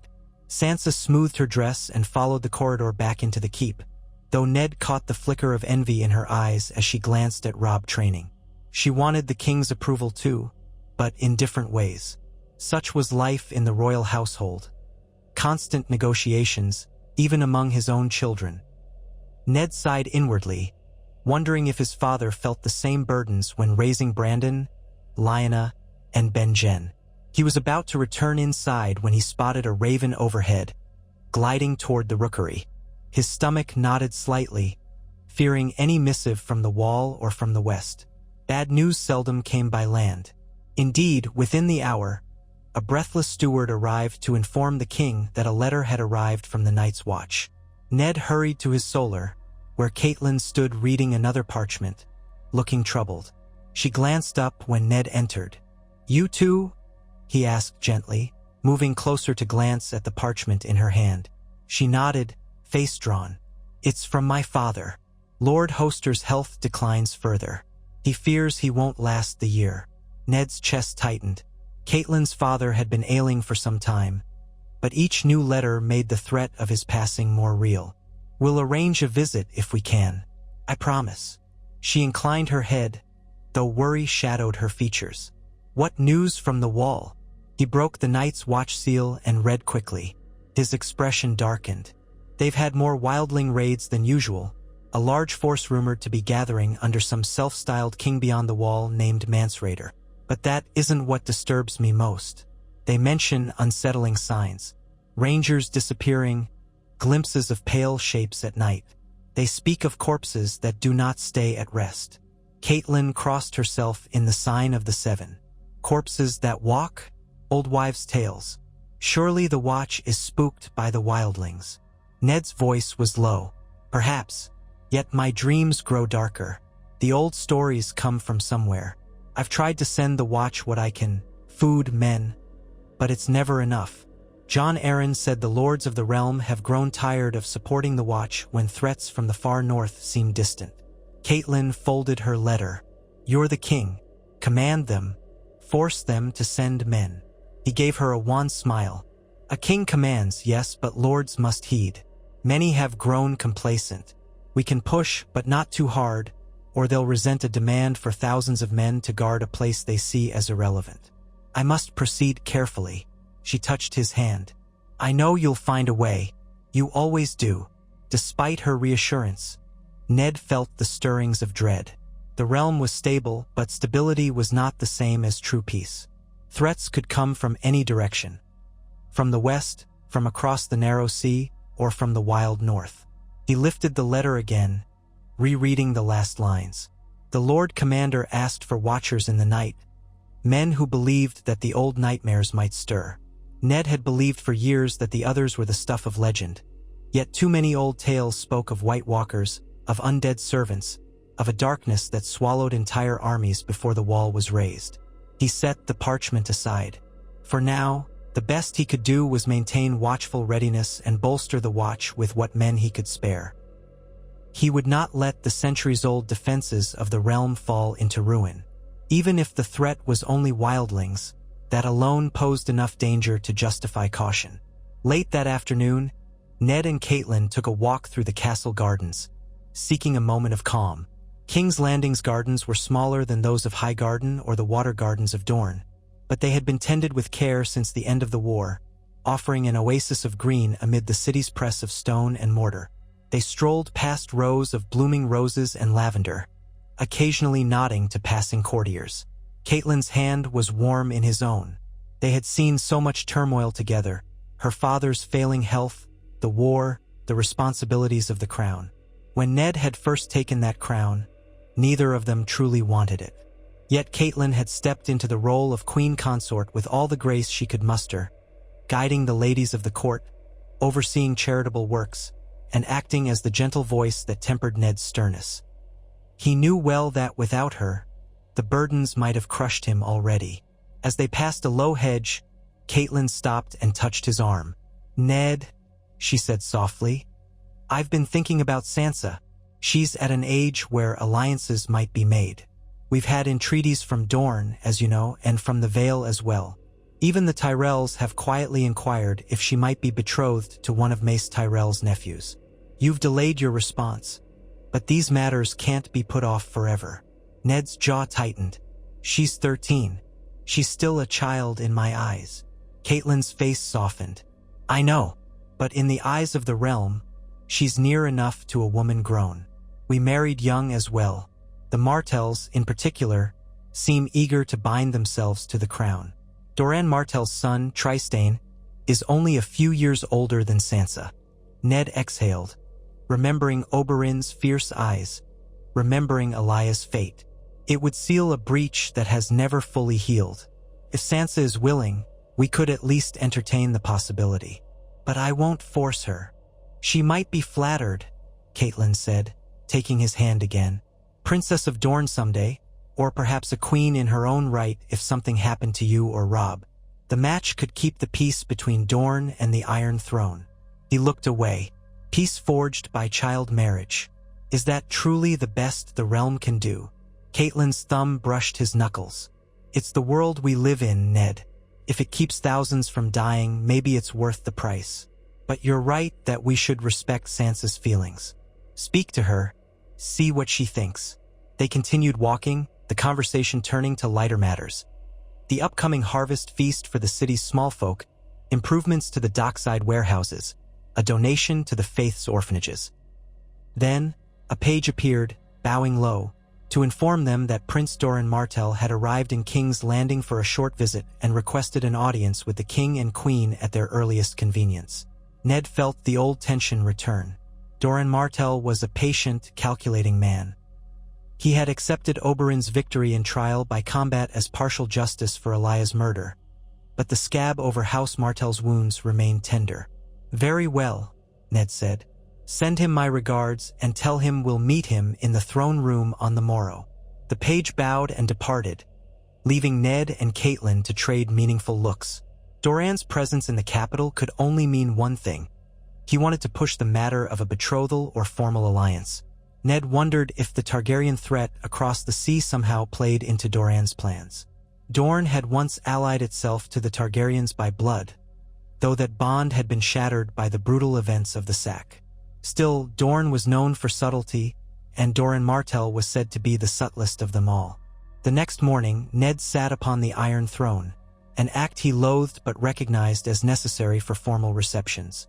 The metal pressed cold against his back, the sharp edges of the sword points forming a cage around him. Banners of the direwolf draped the hall, interspersed with the seven-pointed star and the ancient sigils of houses loyal to the crown. Torches and sunlight combined to illuminate the polished floor, and the hush of anticipation filled the throne room. Courtiers formed two rows, parted in the middle like waves. At the far end, the great doors opened, revealing Prince Doran Martell. He came in with measured steps, robed in shades of orange and gold that whispered of desert sunsets. His dark hair and trim beard showed threads of silver, and he walked with a slight limp, leaning on a cane. Behind him trailed a group of Dornish retainers, including two of his daughters and a small number of spearmen who had been granted leave to accompany him for honor's sake. Oberyn Martell was conspicuously absent, likely by design. His fiery temperament might only complicate matters. Doran bowed in polite fashion. "Your Grace," he said, voice soft but resonant enough to fill the hall. "Dorne brings you salutations and good wishes for your continued health. I thank you for receiving me." Ned inclined his head. "Prince Doran, you are welcome in King's Landing. We trust your journey was safe." "Indeed," Doran said. "Your roads are well guarded, a testament to the peace you have forged." The formalities continued, with Ned inquiring after the water gardens, the well-being of the prince's family, the condition of Dorne's harvest. All the niceties of court swirling around them. Finally, Doran's mouth curved into a faint smile. "Your Grace, as you may suspect, I come with more than pleasantries. I wish to speak to you privately, or with a select few, regarding matters that pertain to the future of both our houses." Ned glanced at the courtiers. He made a small gesture to the Kingsguard, who rapped their spears on the floor. The hall began to clear, leaving only a handful of watchers, Jon Arryn, Peter Baelish, and a few others Ned trusted to maintain discretion. Doran's daughters remained at his side, calm and composed. When the hall settled into quiet, Doran took a step closer. "Your Grace, you and I have seen the realm torn by war. My sister's fate, rest her soul, is known to us both. Dorne has not forgotten, yet neither do we seek more bloodshed. We seek strength, stability, a promise that our line and yours shall remain entwined in common cause. We propose a betrothal between your daughter, the Princess Sansa, and my son, Trystane. He is a fine boy, I assure you, gentle, courteous, and of an age with your daughter." Ned listened without surprise. "You honor my house with such an offer, Prince Doran, but Sansa is still young. I would prefer to wait before binding her future." Doran's face showed no perturbation. Of course, Dorne is patient, yet consider how such a match might heal old wounds. Dorne would stand firmly behind the Iron Throne, behind House Stark, ensuring no Southern Lord would dare challenge your right to reign. The name of Martell still carries weight in many quarters. He paused, letting the implication linger, that Dorne might side with a Targaryen restoration if slighted or if their demands were ignored. Ned recalled that the Martells had once been unwavering allies to the Targaryens. But was that bond forever shattered by the horrors visited upon Elia? Or did some sense of loyalty remain, flickering in the background? He replied carefully, "I recognize the importance of alliance. Let us consider the details in good faith. I will speak to my daughter. Should she agree, we can discuss terms. Yet I must say, Prince Doran, that Sansa's happiness is paramount to me. I would not see her forced into a marriage that causes her misery." Doran inclined his head. "I would not wish misery upon her either, Your Grace. Let us speak privately soon." Thus the meeting ended in polite, hopeful tones. The courtiers returned, and Ned concluded the royal audience with customary courtesies. As Doran was led away, Ned descended from the throne. He summoned Sansa to his solar shortly thereafter, ensuring Catelyn was present. Sansa arrived with a guarded expression, having heard only hints that the Prince of Dorne was in the city. She was clad in a pale green gown that made her auburn hair shine. A small necklace of silver direwolves encircled her throat. Ned invited her to sit. "My sweet girl," he said gently. "Prince Doran Martell is here. He proposes a match between you and his son, Trystane." Sansa's eyes widened. "Me? Married to a prince of Dorne?" Catelyn nodded reassuringly. "Nothing is decided. This is only a proposal. We want your thoughts." Sansa's cheeks colored. I know little of him. Is he kind? Is he gallant?" "We are told he is gentle, yes, and clever," Ned said. "He's but a few years older than you. But life in Dorne would be very different from King's Landing or Winterfell." She bit her lip. "It's so far away. I hardly know anything about it. The climate is hot, the customs strange. But a prince." Her voice had a note of awe. Perhaps she was recalling the songs and tales that spoke of romantic matches. "I suppose if it would help the realm, and if he's not cruel." Ned and Catelyn exchanged looks. Catelyn spoke softly. "You do not have to give an answer this moment, but think on it. A union with Dorne would be a powerful thing. Yet your father and I will not force you." Sansa nodded, her expression thoughtful, if a bit overwhelmed. "May I meet him first?" Ned let out a small laugh. "Of course. If we move forward, you shall meet him. We would never seal such a thing without letting you see each other face to face." That seemed to calm her. She rose, smoothing her skirts. "Thank you, father. Mother." When she was gone, Catelyn looked at Ned. "I think she's intrigued. She's read enough songs of chivalry and dashing princes to fancy the idea. Still, let's arrange a more formal introduction. Let them talk. See if there's any warmth." Ned agreed, though a part of him felt uneasy. Each step bound his family more tightly to the complexities of southern politics. It was one thing to be king in name. It was another to marry one's daughter to ensure the stability of the realm. That evening, he sent a discreet invitation to Doran Martell, proposing a private dinner for him, his son, and the royal family, so that Sansa and Trystane might become acquainted. When the night of the dinner arrived, the royal family gathered in a small banquet room with high windows overlooking the city. Stannis Baratheon and Jon Arryn were also invited, along with Catelyn's brother Edmure Tully, who had come south from Riverrun to speak of their ailing father. Music played softly in the background, harp strings plucked by a court bard. Torches in iron sconces bathed the polished wooden table in flickering gold. Prince Doran entered with two of his attendants, one of whom was Trystane Martell himself. The boy was indeed only a little older than Sansa, perhaps 14 to her 13, slender of build with dark hair that curled around his temples. He bowed to the king and queen politely, and then to Sansa. She curtsied, flush-faced but smiling. Ned watched them from the head of the table, evaluating Trystane. The boy carried himself with a quiet grace, lacking the brashness of some of the younger lords in King's Landing. He seemed well-mannered, praising the meal with genuine politeness, inquiring after Sansa's interests, speaking of Dorne's fabled water gardens with a warmth that suggested genuine fondness. Sansa, for her part, answered softly at first, but soon ventured to describe her love of songs, her admiration for the gallant knights of the Kingsguard, and the beauty of Winterfell's snow in winter. Trystane listened with interest, nodding. There was a shy sweetness between them, as if both recognized they might be on the edge of something life-changing. Meanwhile, Prince Doran conversed with Catelyn and Edmure about the Riverlands, about the harvest, and about the possibility of exchanging goods between Dorne and the Trident region. Occasionally, Ned caught the older Martell studying him with thoughtful eyes. Ned sensed that Doran was pleased at how well Trystane and Sansa seemed to get on, at least on this first impression. It was a mild success. By the dinner's end, Sansa seemed charmed by Trystane's gentle courtesy, and Trystane appeared captivated by her soft-spoken kindness.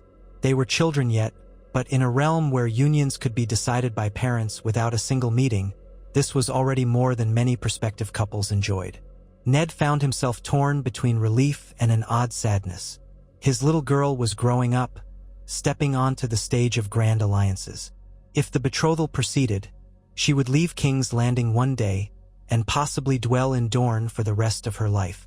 Over the following week, negotiations proceeded between Jon Arryn, representing the crown, and the Dornish envoys under Prince Doran. Terms of dowry, inheritance, and the position Sansa would hold in Dorne were all debated. Doran assured them that Sansa's children with Trystane would stand in the line of Martell succession if, gods forbid, something happened to Doran's elder children. Yet no final agreement was reached without Ned's blessing. He hesitated, hoping to buy more time, yet aware that Doran would not linger in King's Landing forever. In the midst of these negotiations, another raven arrived, this one from Castle Black. It bore grimmer tidings, referencing a large gathering of wildlings said to be moving south under the banner of Mance Rayder. Skirmishes increased. The Watch feared that if the gates in the wall were not secured, the wildlings might slip through in great numbers. The letter's tone bordered on desperation. The Lord Commander stressed that the Watch's numbers had diminished. Even with the new recruits Ned had sent, they were hardly half what they had been a century ago.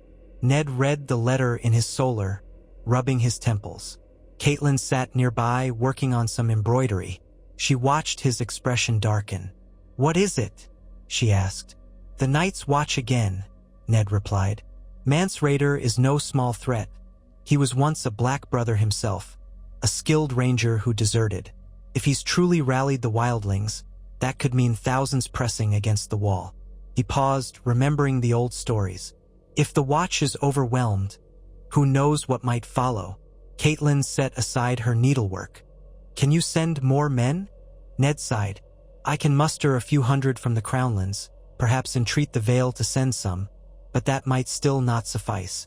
And lords in the Reach or the Westerlands are reluctant to dispatch their forces to the far north on rumors of wildlings. Perhaps fear of the Targaryens or the Ironborn weighs more heavily on them," she said quietly. "They think the real threats are here in the south." He nodded.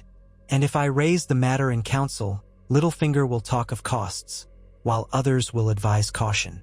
But as king, I have a duty. I'll summon my bannermen from the north. They should respond swiftly enough, House Manderly, House Umber, the Karstarks, the Boltons. But the north alone might not match a united wildling horde. We need the rest of the realm to see reason." He resolved to call a special council session, to press upon the lords the urgency of shoring up the Watch. Catelyn reached over and squeezed his hand. "I'll support you. Perhaps we can use Sansa's potential betrothal as leverage. If Dorne pledges men for the Watch, it might speed the alliance." A flicker of distaste crossed Ned's face. The idea of using his daughter's marriage as a bargaining chip in a matter of defense. But he understood that everything in the south was about alliances. "Perhaps," he said gruffly, "I'll speak to Doran. Dorne might see advantage in displaying loyalty now. If he commits a portion of his spears or gold to aid the Watch, it could demonstrate good faith, and I might be readier to finalize the betrothal." That night, Ned lay awake for a long time, grappling with the demands of kingship that never ceased to tighten around him. He feared that if he could not unite the lords behind reinforcing the wall, the consequences would be dire. Memories of old stories whispered in his mind. The long night, the White Walkers, the horrors that once stalked the realms of men. Even if those were mere fables, a vast wildling invasion could devastate the north. He thought of Winterfell as it had been in his youth, and he could not bear the image of it ravaged by savage raiders. Morning brought him the chance to act. He convened a grand council, summoning major lords present in King's Landing. Prince Doran, Lord Renly Baratheon, representatives of House Tyrell, even Tyrion Lannister, who had arrived recently on behalf of House Lannister. Ned had never dealt much with Tyrion, but the dwarf had a reputation for keen wit and was more amenable than most of his family. They gathered in the throne room, which was cleared for the occasion. Jon Arryn stood to one side, dwarfed by the pillars. Catelyn was absent, allowing the men to debate more freely. When all were assembled, Ned rose from the Iron Throne, letting his voice echo off the vaulted ceiling. "My lords," he said, projecting calm authority, "I have called you here because of disturbing reports from the Wall. The Night's Watch warns of a great wildling horde led by a deserter named Mance Rayder, possibly thousands strong. The Watch is under strength, If the wildlings breach the wall, they will raid, pillage, and burn. The north will suffer first, but rest assured, if the north falls, they may sweep southwards. I ask each of you to contribute men, supplies, or gold to bolster the watch." A murmur rose among the lords. Many glanced at each other. Renly Baratheon cleared his throat. "Your Grace, the Stormlands are still recovering from the last war. We can offer a small contingent, though it may not be enough." Olenna Tyrell was not present, but her grandson Loras Tyrell was, standing in for Mace Tyrell. Loras stepped forward in his shining armor, brow furrowed. "The Reach is prosperous, but sending men so far north? My Lord Father might question the necessity. The wildlings rarely venture beyond the north, do they not?" Ned's jaw tightened. "If thousands of them break through, the devastation won't stop at Moat Cailin. Our realm is one. Do not think yourselves safe simply because the distance is great." Tyrion Lannister, to Ned's mild surprise, spoke up from near the front. "I suspect you're correct, Your Grace. A large horde would cause havoc. But House Lannister, well, my Lord Father would prefer to keep our forces closer to home.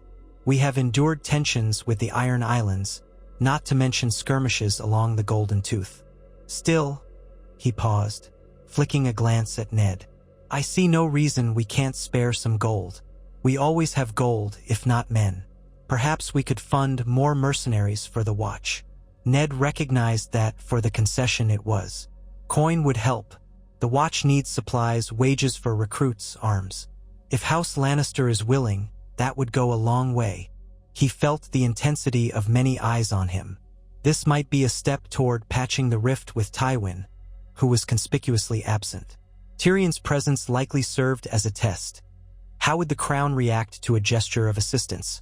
Ned inclined his head. "Thank you, my lord. The realm will remember." Tyrion gave a small bow, though his lips curled in a wry smile. "My Lord Father wishes for stability, after all."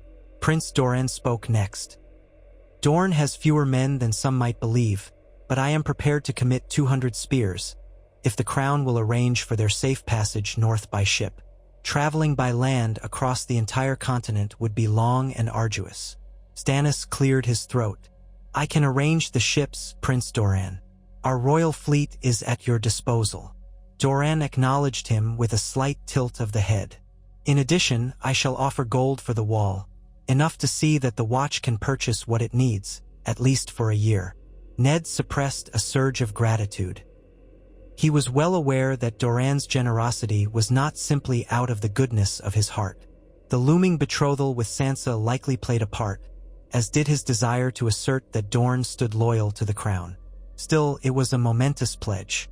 200 Dornish spears, plus Lannister gold and a smaller contingent from the Stormlands and other regions, might indeed give the Watch a fighting chance. The meeting ended with a formal agreement that each great house would dispatch some measure of aid, whether men or coin. It was far from the massive mobilization Ned might have dreamed of, but it was progress. That evening, he dined with Jon Arryn and Stannis, discussing the logistics of sending Dornish men to the north, how best to route them from White Harbor to Castle Black, and who would lead the expedition. Jon Arryn suggested that a high-born noble should oversee the reinforcement, to demonstrate the crown's commitment. Ned considered it, thinking perhaps one of his own northern bannermen could handle it, Roose Bolton or Rickard Karstark. But Roose unsettled Ned, and the Karstarks were more concerned with local border disputes. Finally, Ned resolved to ask Ser Rodrik Castle to undertake the journey. Rodrik was steady, loyal, and well-versed in the North's terrain. He could liaise with the Night's Watch, and if Mance Rayder's threat required an actual host, Ser Rodrik could call upon the Umbers, the Glovers, and others. News of the arrangement soothed Ned's mind somewhat. He could not place the entire realm's fate on the Watch, but at least he could do his part. A few nights later, he went again to the Godswood. The moon was high, casting silver reflections on the still water of the pool near the heart tree. As he knelt, he thought of his family. Sansa's possible betrothal, Arya's restless spirit, Robb's longing for a chance to prove himself, Bran's insatiable curiosity. He prayed the old gods would guide him, keep them all safe. A hush settled over the garden, broken only by the faint chirp of crickets. He stayed until the candle he had brought guttered low, lost in quiet reflection. When he finally rose, the hour was late. The Red Keep's corridors seemed to hold their breath as he made his way to his chambers. Outside, the city's distant murmur had faded to a lull, though pockets of revelry likely continued in taverns and brothels. He thought of how different it was from the winter nights in Winterfell, where the wind might howl across empty courtyards, and the sound of distant wolves could raise gooseflesh on a man's arms. He longed for that simpler hush. Catelyn was already abed when he entered. She stirred, blinking at him. "You're late," she murmured. "Are you well?" He sat on the edge of the bed, unlacing his boots. "Just thinking. Everything seems so precarious, Cat. The Targaryens lurk across the sea, the Lannisters brood in the west, the wildlings mass at the wall. And here I am, forging marriage pacts and passing laws, hoping the realm doesn't fracture." She reached out and squeezed his hand. "We knew it would never be easy, but you have a good heart, Ned Stark. If anyone can keep the peace, it's you." He managed a faint smile and leaned down to kiss her forehead. "We shall see." In the weeks that followed, final terms for the betrothal were hammered out. Sansa remained demure yet quietly excited by the idea of visiting Dorne one day, though the actual marriage might be delayed until she was at least 15. Doran Martell, satisfied by the promise of an eventual union, prepared to return to Sunspear.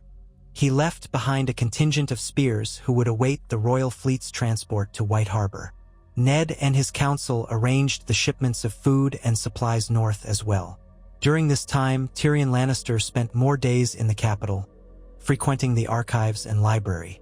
Ned found him a peculiar presence, polite but never quite deferential. Tyrion was rumored to have ongoing disputes with his father, Tywin. Perhaps that was why Tywin had sent him to King's Landing, to keep him at arm's length.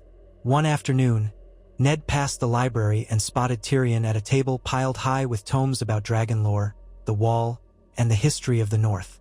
"You delve deep," Ned commented softly. Tyrion looked up, pushing aside a heavy volume. "Your Grace, I've always been partial to knowledge. The Wall intrigues me as do the Targaryens. This realm is a tapestry of wonders. Is it not? Dragons, White Walkers, sorcery. One might think it all myth, yet the older I get, the more I suspect the world is larger than we know." Ned studied him. "If you come across anything of use to the Watch, let me know. They can use every advantage." Tyrion's lips quirked. "If the others rise again, I'll hardly want them creeping south to nibble at my bones. Rest assured, I have my reasons to keep watch for knowledge." Ned left him to his studies, a sense of unease stirring. Tyrion's remarks about the others reminded Ned how few truly believed in that ancient threat. Should it prove real, the realm would be dangerously unprepared. He could only hope the steps he'd taken might buy enough time. At last, Prince Doran bid farewell in a formal ceremony in the throne room. Sansa was present, curtsying to him and exchanging a final shy goodbye with Trystane. Doran smiled at the pair, then offered Ned a small scroll sealed with the sun and spear sigil. "Our final agreement, Your Grace. It shall be honored in Dorne so long as the crown keeps faith." Ned nodded. "You have my word, Prince Doran. The Iron Throne does not forget its pledges." Doran bowed slightly. "Then may the gods grant us a lasting peace." He turned and led his retinue out, leaving behind the spears who would soon sail north. That evening, Sansa looked wistful, watching from a balcony as the Dornish party departed through the city gates. Arya teased her, calling her the little princess of sand, but Sansa only blushed and tried not to smile. Ned overheard them, feeling a pang of mingled amusement and concern. The ties he forged might save the realm or entangle it further. It was hard to say. The next weeks passed in a flurry of preparations for sending Ser Roderick and the Dornish spears north. Stannis oversaw the fleet personally, ensuring the ships were stocked for the journey. He came to Ned one morning, his face set in that stern Baratheon scowl. "Your Grace, the ships are ready. The men will sail on the morrow. I only hope we are not too late." If this manse raider is already marching, the watch may find itself besieged. Ned clasped Stannis's hand. Thank you, Lord Stannis. Your diligence is noted. Stannis offered a curt nod, then hesitated. Should the wildlings break through, we'll need to muster a royal host. I assume you'll call upon me to lead it. Ned weighed his words. Robert's younger brother had always nursed resentments at perceived slights, but he was a capable commander. If it comes to that, you will have a command, yes. Alongside the northern lords, who know the terrain best. Stannis nodded stiffly, neither pleased nor displeased. Very well. When the fleet sailed at dawn the next day, Ned stood atop the city walls with Catelyn, watching the gray sails fade into the morning mist. Dornish banners fluttered among them, their bright sunspear insignia a stark contrast to the pale clouds. He prayed quietly that this show of unity would hold, that the men would reach Castle Black before any calamity befell them. He prayed that this step might prove to the realm that House Stark, ruling from the Iron Throne, had not abandoned the far north.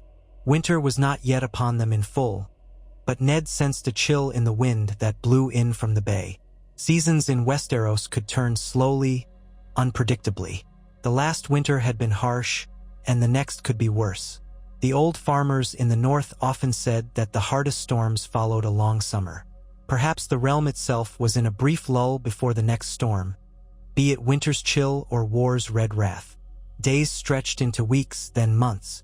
Messages from the fleet confirmed that they had arrived safely in White Harbor. Ser Roderick directed the Dornish spears and supplies on the King's Road toward Castle Black. There were small skirmishes with stray bands of wildlings near the borders, but no sign yet of a large-scale attack. The Watch's ravens carried thanks to King's Landing, and Ned felt a measure of relief. Still, the sense of foreboding lingered. In King's Landing, life carried on. Peter Baelish manipulated coin flows and debts with a deft hand, ensuring the crown's finances remained afloat. Varys offered cryptic reassurances that Viserys Targaryen remained in Essos, growing more desperate by the day, and that his sister Daenerys had indeed wed a Dothraki Khal. Rumors mentioned that she was with child, but no one seemed certain. Jon Arryn cautioned Ned not to dismiss the girl's potential claim, though. If she somehow gained the Dothraki at her back, it could be a formidable force. Ned tried not to brood over the Targaryen exiles. The notion of Dothraki hordes crossing the narrow sea seemed far-fetched. Still, if the Golden Company allied with them, or if some of the free cities lent them ships, the threat might be real in a few years' time. For now, the best defense was to keep the realm united and watchful. More personal matters demanded attention as well. Bran, now 9, had climbed a turret wall the previous week and given Catelyn a terrible fright. Arya practiced her archery in a courtyard typically reserved for the Kingsguard, to the disapproval of more traditional courtiers. Robb sparred daily, determined to be the finest swordsman in the city. Sansa asked shy questions about Dorne and studied its customs, reading scrolls in the library that described the arid sands and exotic fruits of the south. At times, Ned felt as though his children were drifting in different directions, each forging a path he could not quite control. On a cold, clear morning, as Ned was taking the measure of the city's watch rotations, a raven arrived bearing a message sealed with the moon and falcon of House Arryn. The king read it with mounting dismay. Jon Arryn, it seemed, was gravely ill, coughing blood. He had gone to the Eyrie for respite, but the illness only worsened. Ned wasted no time. He summoned Maester Pycelle, an old fixture of the Red Keep, who had served Targaryen kings before, and asked him to gather the best remedies. "I will ride to the Eyrie myself if need be," Ned said. "Jon Arryn is my hand, my friend, and like a father to me." Pycelle shook his head sorrowfully. "Travel might be too harsh upon him in this state, your grace. He needs rest, proper care. You might do better to send additional maesters from the citadel." Ned considered that. "I'll do both. A group of maesters will go by ship to Gulltown and then up to the Eyrie. I shall follow if the next report is dire." He dispatched ravens to the citadel in Old Town, requesting a skilled healer. He wrote Lady Lisa Arryn, offering assistance. Yet the days passed and news only worsened. Jon's fever would not break, and he drifted in and out of lucidity. Some whispered that it might be poison, but there was no evidence. Others pointed to his advanced age and the stresses of his office. Ned prayed it was not the latter. He could not bear the thought of losing Jon so soon. One crisp afternoon, as Ned paced the yard in turmoil, Tyrion Lannister crossed his path. The dwarf inclined his head. "You seem troubled, your grace." "Jon Arryn is gravely ill," Ned replied, voice taut. Tyrion tapped his chin. "Yes, I'd heard. The realm can ill afford to lose the hand at such a time. My lord father might even volunteer me to fill the office, should it fall vacant, though I doubt you'd want a Lannister so close to your ear." He said it with self-mockery, yet Ned could sense a genuine curiosity behind the jape. "I pray it doesn't come to that," Ned said tersely. "I'd prefer Jon to recover." Tyrion offered a small bow. "I share that hope. He was ever a just man." Then he took his leave, his gaze flicking back as though to read Ned's face. Ned wondered if Tyrion suspected foul play. Poison was not unknown in the capital. Yet who would profit by Jon's death? Many might, from Peter Baelish to Tywin Lannister, or some agent of the Targaryens hoping to weaken the crown. Ned's mind churned with possibilities. But Lysa's letters had not indicated suspicion. She wrote only of heartbreak, of tears, and the maester's frantic attempts at cures. A fortnight later, the dreaded Raven arrived. Jon Arryn had passed in his sleep. Catelyn came upon Ned in the solar, reading the message with a face gone pale. She knelt beside him, arms around his shoulders, as he let out a shuddering breath. "He was like a father to me," Ned murmured, voice raw. "First Robert, now Jon. It's like the gods keep taking them." Catelyn pressed her cheek to his. "I'm so sorry. He was a good man." They mourned quietly. At dawn the next day, Ned called the court together and announced Jon Arryn's death. Lords, knights, and small folk alike observed a period of mourning. Ned's own grief had to be set aside as he navigated the repercussions. With the hand of the king gone, the position needed filling. One by one, the small council looked to Ned, expecting him to nod. "Me a successor at once." Peter Baelish leaned forward in that meeting, a gleam in his eye. "Your Grace, the realm cannot run without a hand. Might I suggest someone with ample administrative experience?" His tone was carefully measured, but it was clear he referred to himself. Stannis inhaled, about to speak, but Ned raised a hand for silence. He stared at the sigils around the table. The Master of Coin, the Master of Whisperers, the Master of Laws, empty since Renly had stepped away to manage Storm's End for a time, and the Master of Ships were all in flux. He needed a rock, a man of unwavering loyalty and competence. Ser Barristan Selmy was honorable, but no statesman. Stannis was loyal but harsh, not well loved by the lords.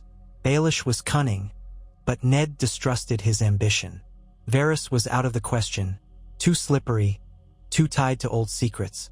Tyrion Lannister was an outsider, and offering him the handship would inflame Tywin's pride or cause other lords to bristle. Ned wished he could name Catelyn or a sworn friend like Ser Roderick, but such a choice would not appease the realm. He sighed. "I will name an interim council to handle matters while I consider my choice. Lord Baelish will oversee the treasury. Lord Stannis remains Master of Ships. We will rely on you all until I find a new hand." Baelish concealed his disappointment well, but Ned saw it flicker in his eyes. Varys inclined his head in agreement, while Stannis gave the barest nod. The meeting ended on an unsettled note. When Ned returned to his chambers, he found Catelyn waiting. She could see the strain on his face. "You haven't named a successor," she observed. He shook his head. "I can't. None of them are Jon Arryn. I need someone beyond reproach. Someone with the respect of the realm, or at least enough standing to keep the lords in line. And not hungry for power." She touched his arm. "Is there such a man? What about a brother of Robert's? Renly's young, but charismatic. Stannis is older, proven in war, if not in love." Ned frowned. "Renly's not in court at the moment, and he lacks the gravitas. Stannis is too rigid. He's more suited to commanding fleets than forging alliances. The lords fear him almost as much as they fear Tywin Lannister. And if I choose one or the other, it might offend the rest. Catelyn gazed out the window. Then perhaps you must accept that the hand can never be all things. Do you truly need a single figure? The Targaryens often had a council of regents or multiple hands in times of crisis. He made a tired sound. That leads to confusion, endless jockeying. We can't have multiple hands on the helm, pulling different ways. And the title matters. People look to the hand as the second most powerful figure in the realm. Catelyn wrapped her arms around him gently. Think on it. You'll find the right person. For days, Ned mulled over possibilities. He even considered riding to Riverrun to speak with Hoster Tully, but the man was on his deathbed, hardly fit for such a position. Edmure was untested, with more skill in jousting than in governance. The Vale was in tumult after Jon Arryn's passing. His widow Lisa had retreated to the Eyrie with their young son, refusing to let him come to King's Landing.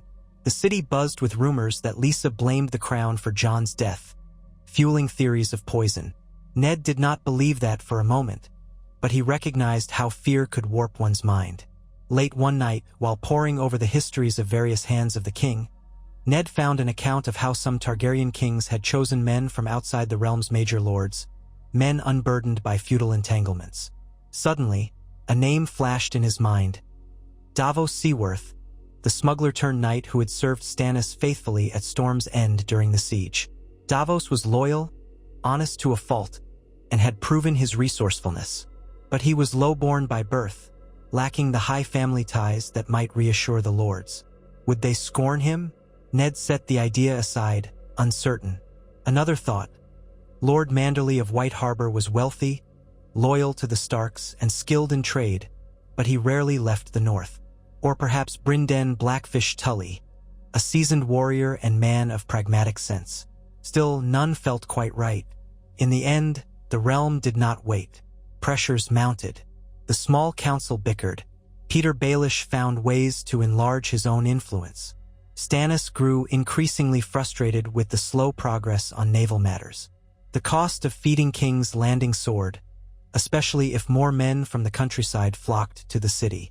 Ned realized he had to name someone or risk the crown descending into chaos. He summoned Stannis, Peter, and Varys to the council chamber, along with a few trusted lords. He stood at the head of the table, silence descending as all eyes turned to him. "I have decided on a new hand," he announced, voice steady.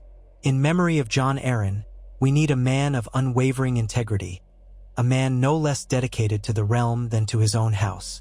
Some of you will be surprised by my choice." A hush followed. Peter Baelish's lips quirked, as if he expected to hear his own name. Stannis glowered, arms crossed. Varys arched his brows. Ned took a breath. "Lord Stannis, you are as loyal as they come, but your duties as master of ships demand your focus. Lord Baelish, your talents with coin remain indispensable as master of coin. Varys, your network of whisperers remains essential. I cannot afford to remove any of you from those tasks. Therefore, I choose Brynden Tully, known as the Blackfish, to be Hand of the King." Gasps rose from some present. The Blackfish was a renowned knight and uncle to Catelyn and Edmure, a man of martial prowess and cunning. But he was not known for administrative experience. Peter coughed discreetly. "An interesting choice, Your Grace." Ned continued. "He has served House Tully and House Stark with honor, fought in the rebellion, and is beyond reproach in loyalty. He is family to the crown through my queen. I believe he will act decisively, without personal ambition." Stannis let out a measured snort, but said nothing. Varys offered a silky bow. "We shall serve him as we served Lord Arryn." Peter Baelish inclined his head, though Ned caught a glimmer of frustration in his eyes. "As you say, Your Grace, long live the king, and long live his hand." Thus was Brynden Tully named Hand of the King, a compromise that offered Ned the loyalty of his wife's family without stirring the rivalries that might arise if he named a major house like Tyrell or Baratheon. The court accepted it, if only because the king had spoken.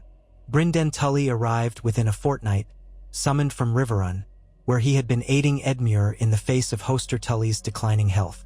When the Blackfish entered the Red Keep, clad in mail and a dark cloak pinned with a silver trout, Ned felt a surge of relief. Bryndon's presence was calm, collected, unyielding. "Your Grace," the knight said, bowing formally. "I didn't expect this honor, but I will serve you and the realm as best I can."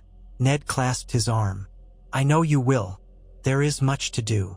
They threw themselves into the tasks of governance, reining in corruption, overseeing the distribution of grain, ensuring that the reinforcements at the wall continued to arrive, and keeping a wary eye on the Lannisters. Tyrion Lannister remained in the city, quietly gleaning knowledge, occasionally offering wry observations. Peter Baelish tested the New Hand's boundaries with subtle financial maneuvers, but Brynden Tully was no fool. He might not be as practiced in counting coin, yet he recognized a con and refused to sign off on questionable expenditures. Autumn sank into the city with cooler winds. Reports from the north were mixed. Some said Mance Rayder still gathered wildlings, but the Watch had not yet faced a full-scale assault. Others whispered of strange sightings beyond the wall, rumors that took on the shape of ghost stories. Ned held to the hope that these were exaggerations. As for the Targaryens, word came that Daenerys had borne a son called Rhaego, though half the details were conflicting. Some rumored the boy was stillborn, others that he lived and was prophesied to be the stallion who mounts the world. Each day brought a new rumor, each more fantastical than the last. Meanwhile, Sansa's betrothal to Trystane Martell was formally announced, sending ripples through the court. Many found it prudent to congratulate the royal family. Others scowled behind closed doors. The Tyrells might have harbored hopes of wedding Sansa to a Tyrell scion. The Lannisters possibly saw an alliance with Dorne as a threat to their influence in the south. Even so, the betrothal held, and letters arrived from Sunspear with affectionate sentiments, along with small gifts of Dornish spices and rare fabrics for Sansa. She bloomed under the attention, showing them off to her mother and sister, though Arya wrinkled her nose at the strong scent of pepper. All the while, Ned felt the relentless press of duty. He had achieved a tenuous peace, but each victory seemed precarious, like standing atop a narrow ledge with the swirling abyss of chaos below. It was an exhausting position, and he sometimes wondered how he would endure another year, let alone a lifetime. Yet endure he must, for the good of the realm, for the sake of his children, for the memory of his father and siblings. As winter's edge approached, he decided at last on a royal progress, something he had contemplated for years.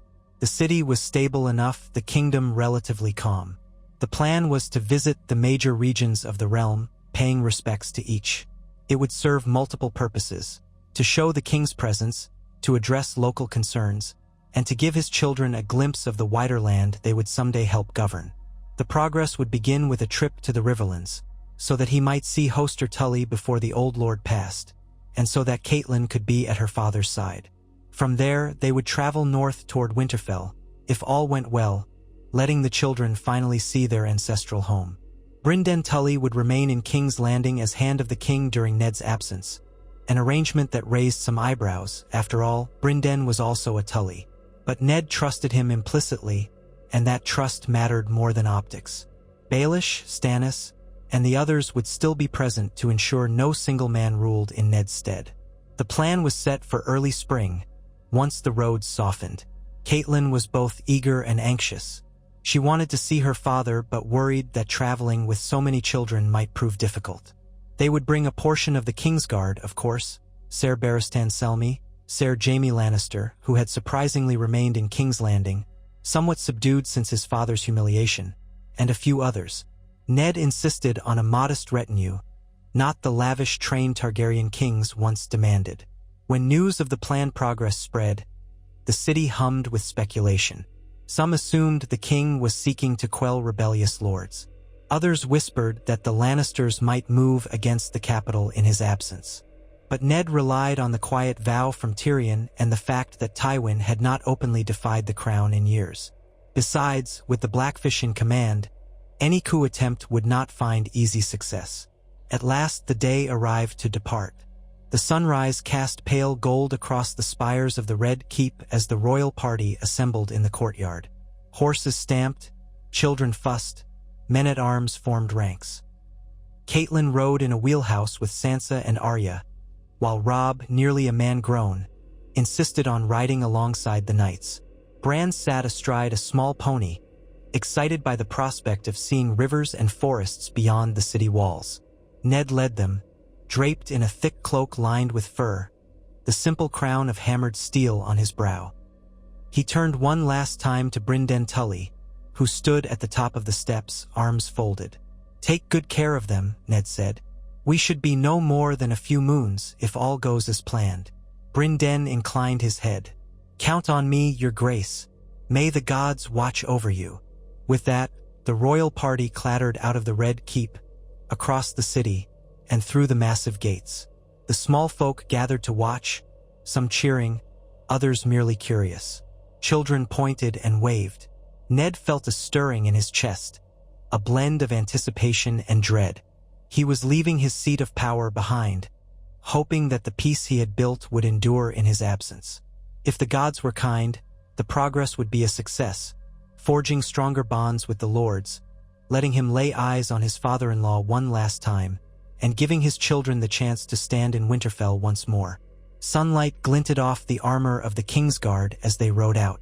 King's Landing shrank behind them, a maze of rooftops and towers fading in the dust of the road. To the west lay the Riverlands, to the north lay home. Eddard Stark, the Wolf King of Westeros, pressed forward, carrying honor and duty in his heart like an invisible shield against the uncertainties of the realm.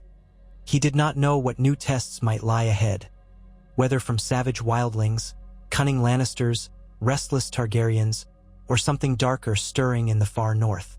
But he would face them as he had always done, with a steady hand on his sword and a prayer to the old gods on his lips. And so the wheel turned, carrying him onward, deeper into the ever-shifting tapestry of the Seven Kingdoms that he, for better or worse, now ruled.